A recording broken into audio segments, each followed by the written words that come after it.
जादुई 5 फ्रॉक वाला घर। एक समय की बात है, शीतलापुर गांव में 5 बहनें नीलम, कंचन, सुनैना, आरती और पूजा अपनी बूढ़ी माँ सुलक्षणा के साथ रहा करती थी। और सुलक्षणा के पति के देहांत के बाद सुलक्षणा ने लोगों के घर में साफ सफाई का काम करके अपनी 5 बेटियों का पालन पोषण किया था। वो दिन रात लोगों के घरों में काम करके अपनी 5 बेटियों की जरूरतों को पूरा किया करती थी। और ऐसे ही उनके दिन बीत रहे होते हैं। और कुछ दिनों बाद सुलक्षणा की सबसे छोटी बेटी पूजा का जन्मदिन आने वाला होता है। लेकिन उनकी गरीब हालत की वजह से स्कूल में हर कोई पूजा और उसकी बहनों का मजाक उड़ाया करता था। ऐसे ही एक दिन पूजा की क्लास की एक लड़की मीनाक्षी अपनी दोस्त कोमल से कहती है, कोमल, तुझे पता है मेरी मम्मी मेरे लिए बर्थडे पर पहनने के लिए बहुत ही सुंदर और डिजाइनर फ्रॉक लेकर आएंगी और उसे पहनकर तो मैं एकदम परी की तरह लगूंगी। अच्छा तुम बताओ, तुम क्या पहनकर आने वाली हो मेरे जन्मदिन पर? मीनाक्षी, मेरी मॉम मेरे लिए फ्रॉक की मैचिंग की बहुत ही सुंदर सैंडल लेकर आई है। मैं वही पहनकर तुम्हारे बर्थडे पर आऊंगी। अच्छा वो सब तो ठीक है, लेकिन क्या तुम इन 5 गरीब बहनों को भी अपने बर्थडे पर बुला रही हो? अरे नहीं नहीं, इन 5 को अपने बर्थडे पार्टी में बुलाकर अपनी इंसल्ट करवानी है क्या? इसलिए मैं इन लोगों को अपने बर्थडे का इनविटेशन नहीं दे रही हूँ। तुमने बिल्कुल सही कहा मीनाक्षी, इन गरीबों को तो ये भी नहीं पता होगा कि बर्थडे नाम की भी कोई चीज होती है। इनके लिए तो सारे दिन एक जैसे ही होते हैं और कहा हम लोगों के हर एक दिन खास होते हैं। और हाँ, इन लोगों के पास तो ढंग के कपड़े भी नहीं होंगे, तो क्या ये लोग हम लोगों के कपड़ों की बराबरी करेंगे? इसलिए हम लोगों के डिजाइनर फ्रॉक को देखकर ही अपना मन बहला लेना, क्योंकि तुम लोगों की किस्मत में डिजाइनर फ्रॉक पहनना तो लिखा ही नहीं है।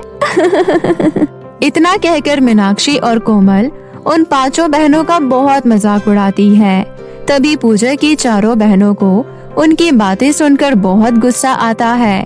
उसी समय नीलम कहती है, तुम लोगों को हमारी गरीबी का इस तरह मजाक उड़ाने का कोई हक नहीं है। हम लोग गरीब हैं, तो इसमें हमारी कोई गलती नहीं है। तुमने बिल्कुल सही कहा नीलम, इन लोगों को हमारे इस तरह मजाक नहीं उड़ाना चाहिए। और नहीं तो क्या, अगर हमारे पिताजी जिंदा होते तो आज हमारी हालत ऐसी नहीं होती। सुनैना दीदी, आप इन लोगों को मुंह मत लगाइए, क्योंकि ऐसे लोगों को मुंह लगाकर कोई फायदा नहीं है।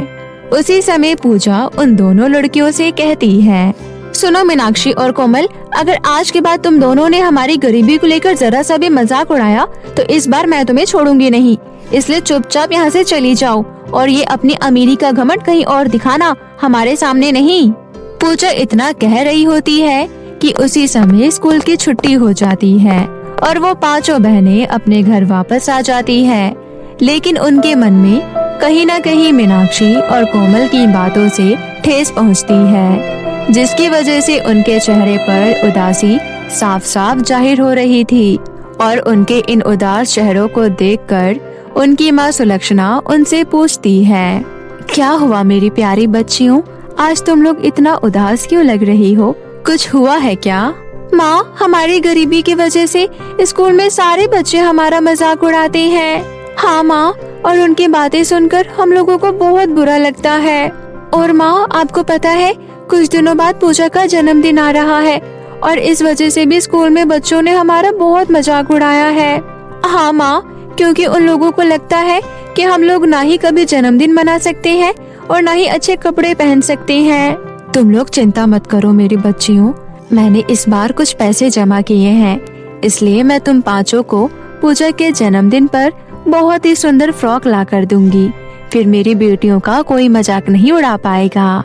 सुलक्षणा की बातें सुनकर वो 5 बहनें बहुत खुश हो जाती है और सबसे ज्यादा खुश पूजा होती है, क्योंकि इस बार वो भी अपना जन्मदिन मना पाएगी और अपने जन्मदिन पर वो भी सुंदर सी फ्रॉक पहनेगी। और ऐसे ही कुछ दिन बीत जाते हैं और उसी बीच जब सुलक्षणा अपने मालकिन के यहाँ काम कर रही होती है, तभी अचानक जीने से उसका पैर फिसल जाता है और वो नीचे गिर जाती है, जिसकी वजह से उसके पैर में फ्रैक्चर आ जाता है। और अपनी माँ को इस हालत में देखकर वो 5 बहनें बहुत दुखी हो जाती है। मुझे माफ कर देना मेरी बच्चियों, क्योंकि मैं तुम लोगों के लिए अब नई फ्रॉक नहीं ले पाऊंगी, क्योंकि मैंने जितने भी पैसे जमा किए हैं वो सब तो मेरे इलाज में लग गए। माँ, आप प्लीज ऐसा मत कहिए। हाँ माँ, हम लोगों को नए कपड़े नहीं चाहिए। हाँ माँ, दीदी बिल्कुल सही कह रही है। इसलिए माँ, आप बस अपनी तबीयत का ख्याल रखिए, हमें आपके अलावा और कुछ नहीं चाहिए। और माँ, आप चिंता मत करिए, देखना एक दिन सब कुछ ठीक हो जाएगा। इस तरह वो पांचों बहनें अपनी माँ को तसल्ली देती है। और इसी बीच कुछ दिन बाद पूजा का जन्मदिन आ जाता है, लेकिन अभी भी सुलक्षणा की तबीयत में ज्यादा सुधार नहीं आया था, इसलिए वो इस बार भी अपना जन्मदिन नहीं मना पाती है। और ऐसे ही वो पांचों बहनें अपने घर के पीछे वाले बगीचे में बैठे एक दूसरे से बातें कर रही होती है। पूजा दीदी, वैसे सच कहें तो कोमल और मीनाक्षी की किस्मत कितनी अच्छी है। तुमने सही कहा पूजा, उन लोगों के पास भगवान का दिया हुआ सब कुछ है। हाँ, तुमने सही कहा, उनकी जिंदगी में किसी तरह की कोई कमी नहीं है, शायद तभी उन लोगों को अपने ऊपर इतना घमंड है। हाँ दीदी, आज मीनाक्षी अपना जन्मदिन कितने अच्छे से सेलिब्रेट कर रही होगी, और यहाँ मेरे पास तो ढंग के कपड़े भी नहीं है पहनने के लिए। हाँ पूजा, तुम सही कह रही हो, काश हम लोगों की भी किस्मत अच्छी होती तो हम भी तुम्हारा जन्मदिन सेलिब्रेट कर पाते। इसी तरह वो पांचों बहनें अपने दुखों को बयां कर रही होती है। तभी वहाँ अचानक एक सुंदर सी परी प्रकट हो जाती है और वो उन लोगों की बातें सुनकर बहुत दुखी होती है और उसे उन पांचों बहनों पर बहुत तरस आता है। इसलिए वो उन पांचों के पास जाती है और उनसे कहती है, सुनो, मैं परी लोक से यहाँ तुम लोगों की मदद करने आई हूँ और तुम्हारे इन दुख भरी बातों को सुनकर मैं तुम लोगों के लिए कुछ करना चाहती हूँ। लेकिन भला आप हम लोगों की मदद कैसे करोगी? उसी समय वो परी वहाँ पर 5 जादुई फ्रॉग वाले घर प्रकट कर देती है और कहती है, ये जादुई 5 फ्रॉग वाले घर हैं और मैं तुम पांचों को ये देना चाहती हूँ। और ये जादुई 5 फ्रॉग वाले घर तुम लोगों की सारी इच्छाओं को पूरी करेगा। और अगर तुम लोग चाहो तो तुम लोग इसके अंदर रह भी सकती हो, लेकिन हाँ, तुम लोगों को एक बात का ध्यान रखना होगा, तुम्हें इन जादुई 5 फ्रॉग घर के बारे में किसी को भी नहीं बताना होगा। आपका बहुत बहुत शुक्रिया परी, आज आपने हम पांचों बहनों पर जो उपकार किया है वो हम कभी नहीं भूलेंगे। हाँ, आज आपकी वजह से हम गरीब बहनें भी खुशी का आनंद ले पाएंगे, इसलिए आपका बहुत बहुत शुक्रिया परी। और इस तरह से वो पांचों बहनें उस परी का धन्यवाद करती है और वो परी उन लोगों को वो जादुई फ्रॉग वाले घर देकर वहाँ से चली जाती है। उसके बाद वो पांचों बहनें अपनी माँ को लेकर अपने अपने जादुई फ्रॉग वाले घर में चली जाती है। उसी समय नीलम अपने जादुई फ्रॉग घर से बोलती है, हे जादुई फ्रॉग घर, आज मेरी छोटी बहन पूजा का जन्मदिन है, इसलिए उसका जन्मदिन सेलिब्रेट करने के लिए तुम मुझे एक केक दे दो और मेरी माँ को पहले की तरह बिल्कुल ठीक कर दो। नीलम के इतना कहते ही वहाँ पर एक सुंदर सा केक प्रकट हो जाता है और उसकी माँ भी पहले की तरह बिल्कुल ठीक हो जाती है। और वहीं वो चारों बहनें भी अपने अपने जादुई फ्रॉग घर से बहुत सारे सुंदर सुंदर कपड़े और खाने पीने की चीजें मांगती है और उनकी भी कही हुई सारी इच्छाएं पूरी हो जाती है। और उस दिन वो पांचों बहनें भी सुंदर सुंदर फ्रॉक पहनकर तैयार हो जाती है और पूजा का जन्मदिन सेलिब्रेट करते हैं।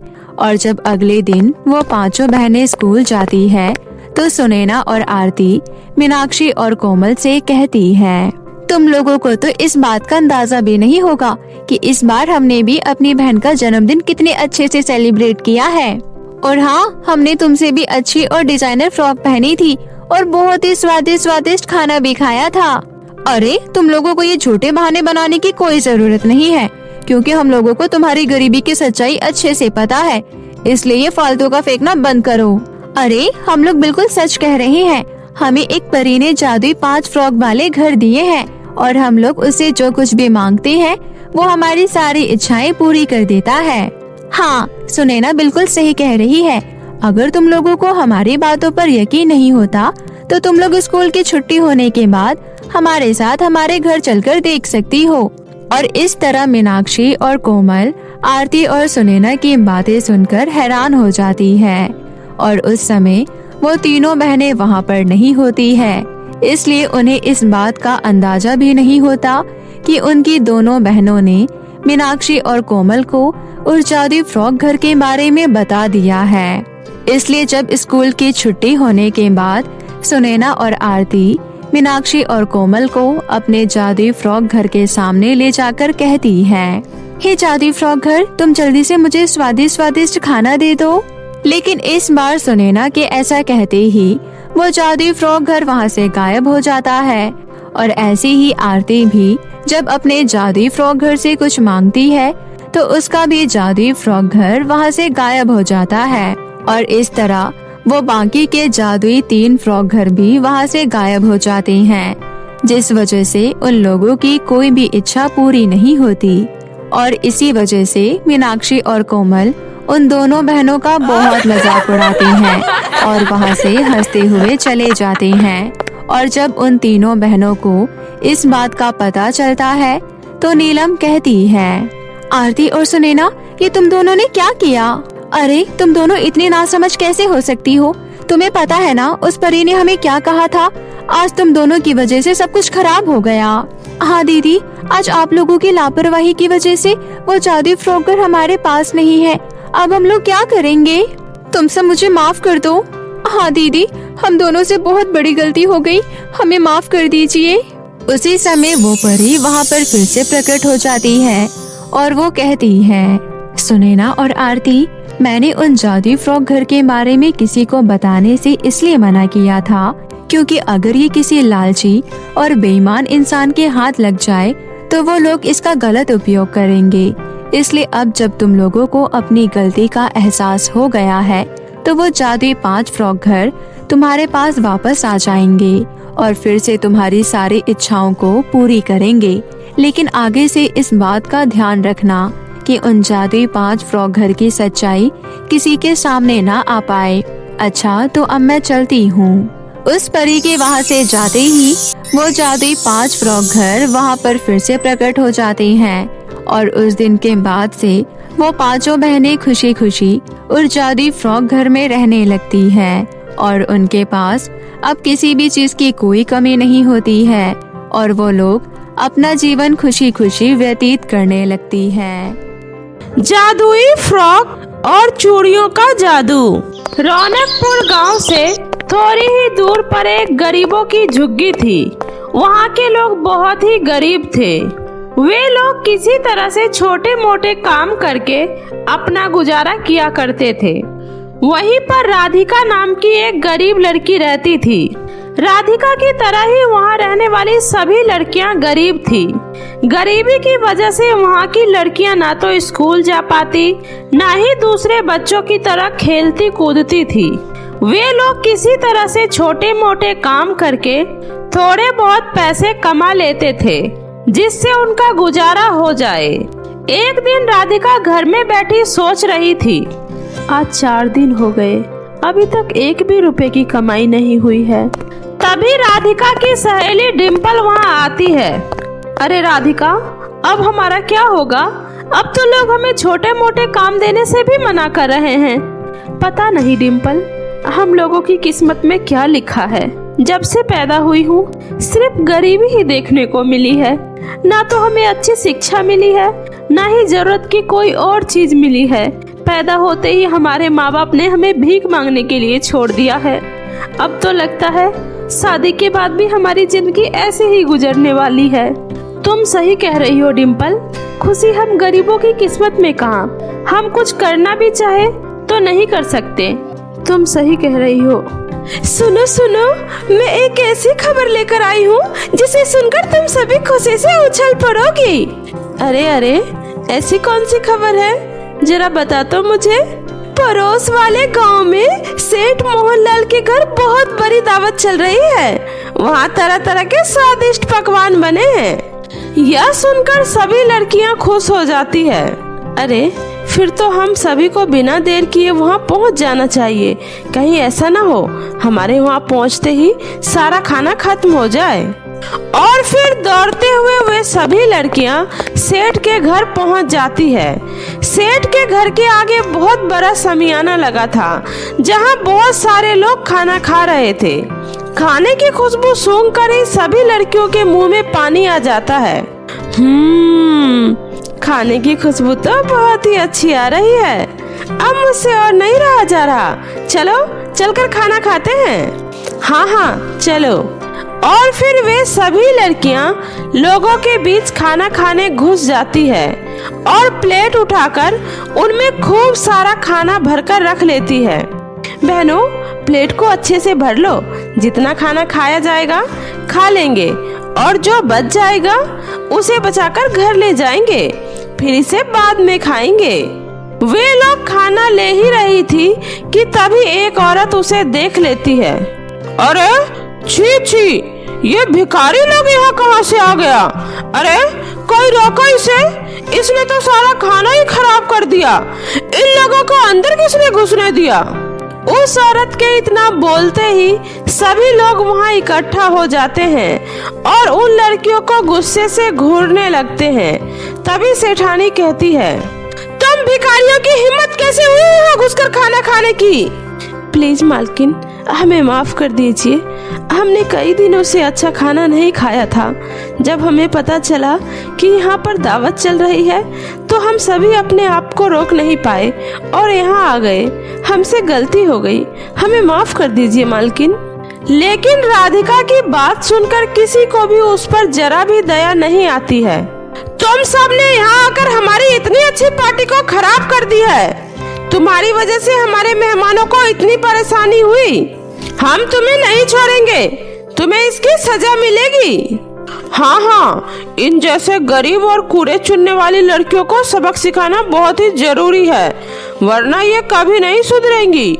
चलो इन्हें बांधकर इनकी पिटाई करते हैं ताकि ये आगे से ऐसी गलती दोबारा ना कर सके। उसके बाद वे लोग राधिका और उसकी सहेलियों को बांधकर उनकी खूब पिटाई करते हैं। अब ठीक है, अब ये कभी दोबारा ऐसी हरकत नहीं करेंगे। चल भाग यहाँ से। अगर आपसे दोबारा बिना बुलाए किसी पार्टी में घुसने की हिम्मत की तो फिर से तेरा यही हाल होगा, समझी? चल भाग। उसके बाद राधिका और उसकी सहेलियां रोते हुए अपने घर लौट जाती है। ये लोग कितने जालिम और दुष्ट लोग हैं। ये इतना खाना वेस्ट कर देते हैं, लेकिन उनमें से हम गरीब कुछ ले ले तो ये हमारा ये हाल करते हैं। हाँ राधिका, इन अमीर लोगों से तो हम गरीब लोग ही अच्छे हैं, जो एक रोटी में भी मिल बांट कर खाते हैं। हाँ, मुझे माफ कर दो बहनों। अब से मैं कभी किसी अमीर के दावत में नहीं जाऊंगी। भले रूखा सूखा खा लूंगी, लेकिन अमीर लोगों के पास कभी नहीं जाऊंगी। उसके बाद वे सभी लड़कियां जंगल में लकड़ी काटने चली जाती है। बहनों, शहर यहाँ से थोड़ी ही दूर है। हम क्यों ना इन सूखे लकड़ियों को काटकर शहर बेचने जाए? वहाँ हमें इन लकड़ियों की अच्छी कीमत मिल जाएगी। हाँ चलो। और फिर तीनों सहेलियां जंगल में लकड़ी काटने चली जाती है। वो देखो, वहाँ पर एक सूखा पेड़ दिखाई दे रहा है। चलो चलकर उस पेड़ को काटते हैं। वे जैसे ही उस पेड़ के पास पहुँचती है, तभी उसे किसी के चिल्लाने की आवाज सुनाई देती है। बचाओ बचाओ, अरे कोई मेरी मदद करो। यह सुनकर तीनों सहेली आवाज का पीछा करती है। तभी वो देखती है कि दो दुष्ट जादूगरनी परी को पिंजरे में कैद करके अपने साथ ले जा रही है। बचाओ, ये जादूगरनी मुझे जबरदस्ती कैद करके ले जा रही है। प्लीज कोई मेरी मदद करो, मुझे कोई बचाओ। खामोश हो जा परी, यहाँ इस जंगल में तुम्हें बचाने वाला कोई नहीं है। चुपचाप से हमारे साथ चल। तभी परी को इस हाल में देखकर तीनों सहेलियों को उस पर दया आ जाता है और वो बोलती है, अरे इस मासूम परी की तो जान खतरे में है। हमें किसी भी तरह से इस दुष्ट जादूगरनी से परी को बचाना होगा। चलो दोस्तों। और फिर उसके बाद राधिका और उसकी सभी सहेलियां अपनी अपनी कुल्हाड़ी से जादूगरनी पर हमला करने लगती है। ओह, तुम लोग कौन हो और हमें इस तरह मार क्यों रही हो? अरे अरे रुको, रुक जाओ। हम तुम्हें और तुम्हारी साथी को सबक सिखाने आए हैं। तुम लोग अगर अपनी जान की सलामती चाहती हो तो यहाँ से भाग जाओ, वरना हम अपनी कुल्हाड़ी से तुम्हारे टुकड़े टुकड़े कर देंगे। मारो दोस्तों, और जोर से मारो इन्हें। ओह, रुक जाओ, छोड़ दो हमें माफ कर दो, हम यहाँ से जा रहे हैं, रुक जाओ। और उसके बाद दोनों जादूगरनी परी की जादुई छड़ी उन लड़कियों को देकर वहाँ से भाग जाती है। उसके बाद राधिका पिंजरा खोलकर परी को आजाद कर देती है। आप ठीक तो है ना परी जी? ये लीजिए, ये आपकी जादुई छड़ी। मेरी जान बचाने के लिए तुम सभी लड़कियों का दिल से शुक्रिया। अगर आज तुम लोग समय से नहीं आती तो पता नहीं हमारा क्या होता। हमारे होते हुए हमारे यहाँ आपके साथ बुरा नहीं हो सकता परी जी। अब आप बिल्कुल ठीक हैं और आपकी जादुई छड़ी भी आपको मिल गई है। अब आप अपने परिलोक जा सकती हो। अरे अरे, तुम सबने मेरी इतनी मदद की, बदले में मेरा भी तो फर्ज बनता है। बताओ, तुम सभी बहादुर लड़कियों को क्या चाहिए? मैं अपनी जादुई छड़ी घुमाकर तुम्हारी हर इच्छा को पूरी कर सकती हूँ। परी जी, हम सब बहुत ही ज्यादा गरीब हैं। बचपन से ही हमने गरीबी के सिवा कुछ नहीं देखा। क्या आप अपनी इस जादुई छड़ी से हमारे इस पूरे बस्ती वालों की गरीबी को मिटा सकती हो? देखो लड़कियों, गरीबी को मिटाने का एकमात्र जरिया मेहनत है, ना कि जादू।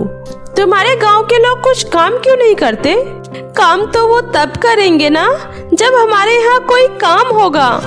ठीक है, तुम तीनों लड़कियों ने मेरी इतनी मदद की है तो मुझे तुम्हारी हेल्प करनी ही पड़ेगी।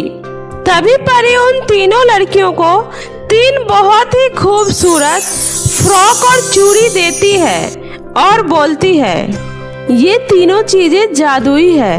ये फ्रॉक तुम्हें हमेशा ऐसे ही खूबसूरत फ्रॉक देगा और ये चूड़ी तुम सबको खूब सारी चूड़ियाँ देगी और इस तरह से तुम्हें जितने भी फ्रॉक और चूड़ियाँ चाहिए तुम्हें मिल जाएगी। पर परी जी, ये हमारे किस काम का है? इससे हमारी गरीबी कैसे दूर होगी? ये है तुम लोगों का रोजगार। तुम लोग इससे मिले फ्रॉक और चूड़ी को बाजार में ले जाकर बेचना और फिर इसका कमाल देखना। अब तुम्हें किसी दूसरे के ऊपर निर्भर होने की जरूरत नहीं है।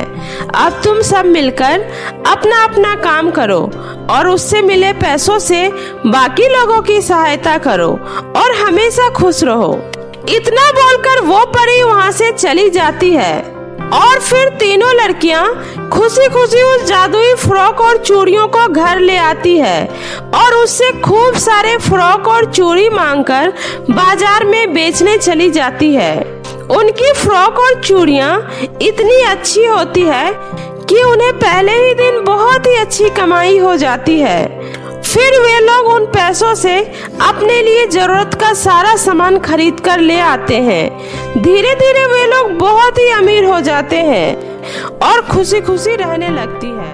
तो मेरे प्यारे दोस्तों, कैसी लगी आपको मेरी ये कहानी? मुझे कमेंट करके जरूर बताएं और कहानी अच्छी लगी हो तो अपने दोस्तों के साथ भी शेयर करें। और हाँ दोस्तों, अगर आपने अब तक मेरे चैनल जादुई टीवी को सब्सक्राइब नहीं किया है तो जल्दी से नीचे लाल बटन दबाकर अभी सब्सक्राइब कर ले। तो मिलती हूँ फिर एक नई मजेदार जादुई कहानी के साथ।